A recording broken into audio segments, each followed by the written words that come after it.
in Boston for 10 years. I'm excited to be able to do here my first intro to Philadelphia. To be honest, I'm still processing to some degree. August 2026. Jaylen Brown is standing in a Philadelphia 76ers jersey.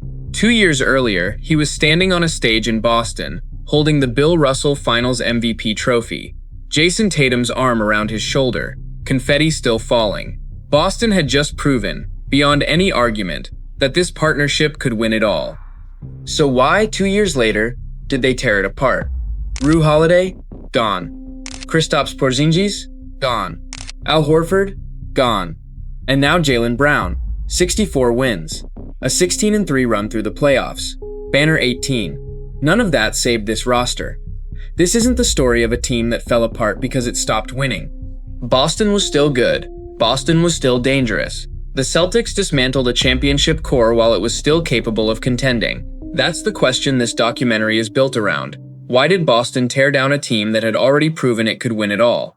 If you want the full story behind the decisions that quietly reshape franchises, subscribe, because this one has more layers than a single trade rumor. It's off the Smart for the seventh game. Miami, 2023. Boston erases a 3-0 series deficit to force Game 7 and loses Game 7 at home.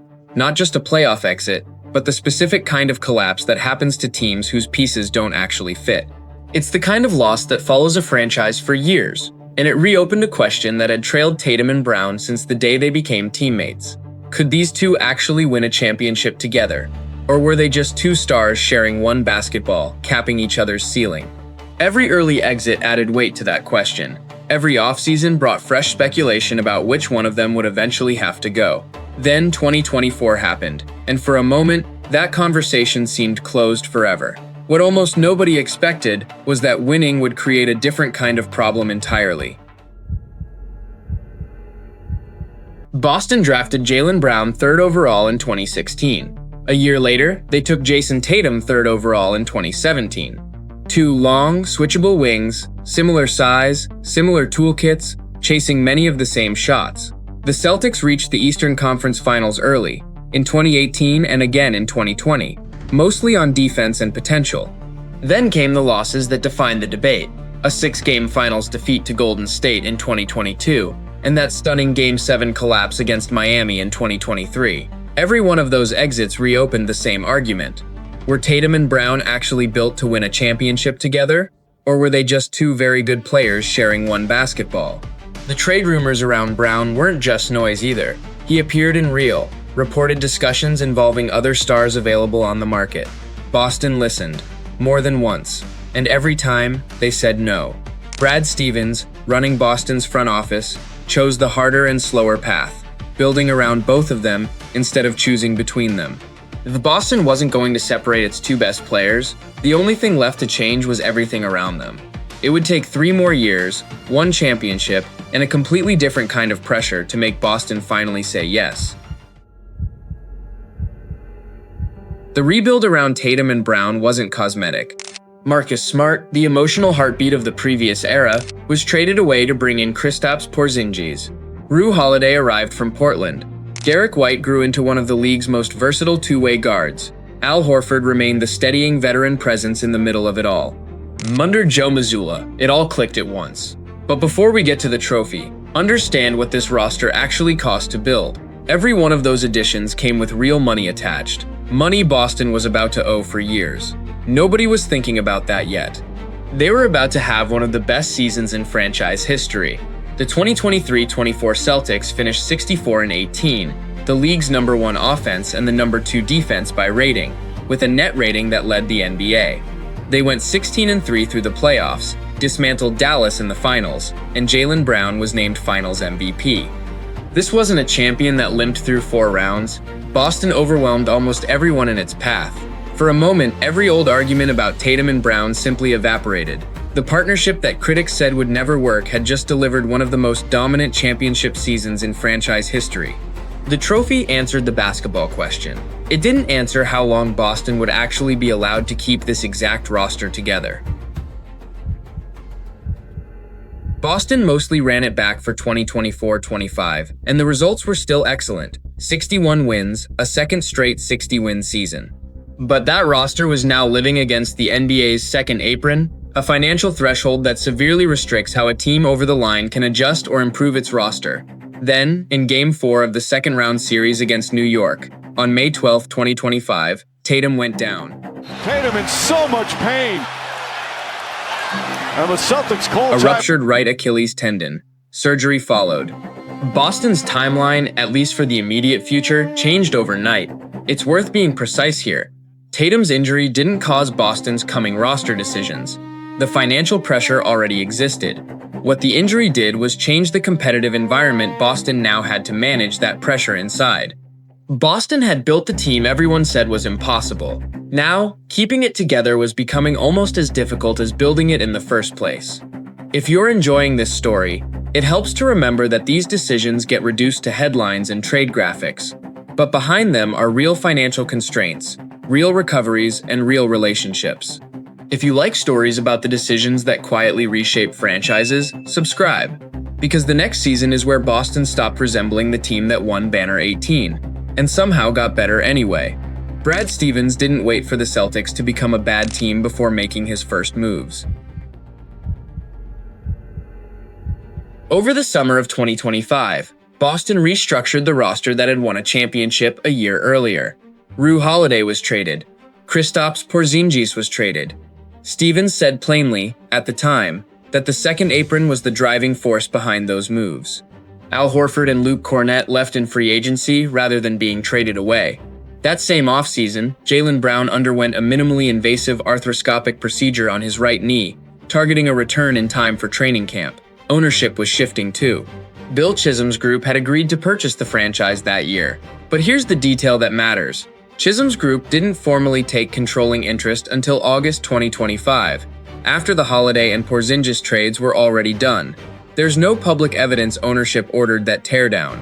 By Stevens' own account, the apron was the reason. Then the season started, and Tatum wasn't in it. He missed the first 62 games of 2025-26 while recovering. Expectations dropped. Expectations outside Boston were low. And this is where the story should have gone quiet. Instead, it did the opposite. Jaylen Brown became the offense. The Celtics opened 5-7, then went 51-19 the rest of the way, finishing 56-26. Mazzulla was named Coach of the Year.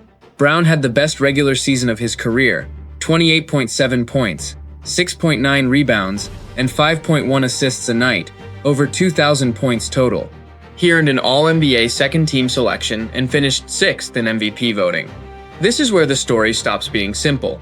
Boston had already dismantled major pieces of its championship roster because of financial pressure, and instead of collapsing, it got better than anyone expected.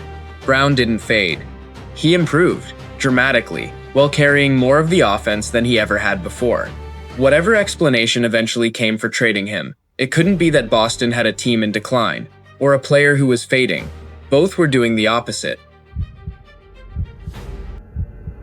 Tatum returned on March 6, 2026. Boston entered the playoffs as the number 2 seed, facing the number 7 seed Philadelphia 76ers in the first round. It looked routine early. Boston took a 3-1 series lead, blowing out Philadelphia 128-96 in Game 4. Then it wasn't routine. Philadelphia won Games 5 and 6. Tatum was ruled out of Game 7 with left knee stiffness. Brown carried what he could, 33 points, 9 rebounds, 4 assists, 3 blocks, but Philadelphia won 109-100. Boston had entered that series 32-0 all time when leading 3-1. Not anymore. It wasn't a humiliation, and it wasn't Brown's fault, or Tatum's fault for being unavailable. But it left Boston heading into the offseason with real, unresolved questions about whether this exact roster construction, expensive, aging in places, still facing questions about the supporting cast around Tatum and Brown, could get back to a championship. This is the part that changes everything. Boston had already started looking elsewhere. Reporting indicated the Celtics explored a trade for Giannis Antetokounmpo, and according to that reporting, the offer under discussion included Jaylen Brown and 2 first-round picks. Giannis ultimately went to Miami instead. That single detail changes how everything before it should be understood. Brown trade speculation had followed him for years. This wasn't speculation anymore. According to that reporting, Boston had shown it was genuinely willing to move him. Giannis was gone. Normally, that should have ended the conversation around Jaylen Brown. It didn't. On July 1st, 2026, it was reported that Boston had agreed to trade Jaylen Brown to the Philadelphia 76ers. The deal became official on July 6th. Philadelphia received Brown. Boston received Paul George, 2 first-round picks, and 2 second-round picks. Brown was 29, coming off the best statistical season of his career. George was 36, coming off an injury-affected stretch in Philadelphia that included a completed 25-game suspension under the NBA's anti-drug program. On the surface, it read like Boston trading a younger All-NBA wing for an older one with recent question marks attached. Stevens laid out Boston's reasoning publicly: roughly 70% of the team's salary cap and a similarly outsized share of offensive usage.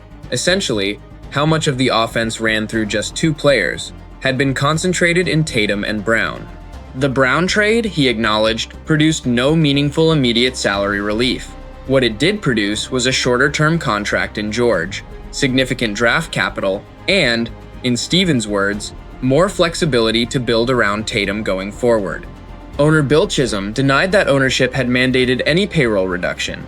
Tatum was not consulted before the trade was made.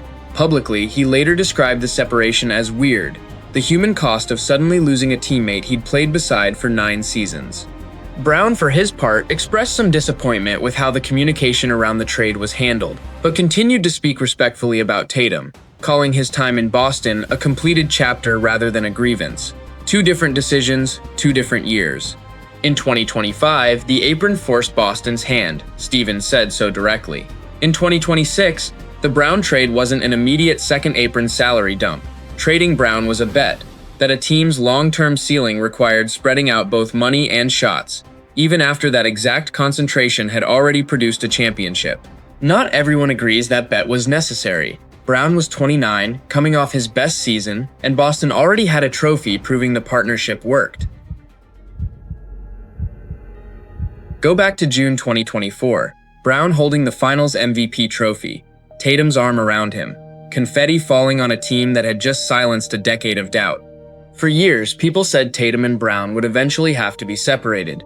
Boston refused. They lost together. They grew together, and eventually, they won together. That's what makes this ending so unusual. Boston didn't break them apart because the partnership failed. They broke it apart after it succeeded. Maybe those draft picks become the foundation of the next great Celtics team. Maybe Paul George is exactly the bridge Boston needed. Maybe Jaylen Brown wins somewhere else and makes this decision impossible to defend in hindsight. Nobody knows yet, but one thing is already true. The team that raised Banner 18 doesn't exist anymore. This is not the same Boston Celtics. If you think Boston made the right call, or gave up on a proven core too soon, say so in the comments. And if you want more stories about the decisions that quietly reshape basketball franchises, subscribe and let me know which one you want covered next.